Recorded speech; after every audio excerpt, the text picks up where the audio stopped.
রমজান আমার জন্য রহমত, আমার জন্য নাজাত, আমার জন্য মাগফিরাত। রোজা এত দামি এক সম্পদ।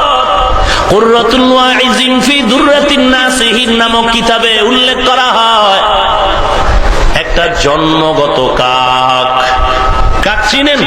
কাউয়া, কাক কালো, কোকিল কালো, কালো মাথার কেশ, এর চেয়ে বেশি কালো মনের হিংসালেশ। নিম তিতা, নিন্দা তিতা, আরো তিতা খর, এর চেয়ে বেশি তিতা 203-এর ঘর। চাকা গোল, পয়সা গোল, গোলালু গোল, এর চেয়ে বেশি গোল মনের গন্ডগোল। হায়াতুল হায়াওয়ানে বলা হয়েছে, উড়ন্ত পাখিদের মাঝে কাকের হায়াত বড় লম্বা।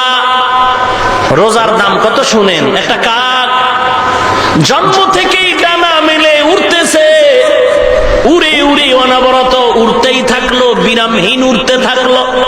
কত দূর চলে গেল, বলে দূরের কোনো সীমানা নাই। একটা জন্মগত কাক ডানা মেলে খোলা আসমানের নিচে উড়ে উড়ে এত দূর চলে গেল যে বুড়া হয়ে গেল।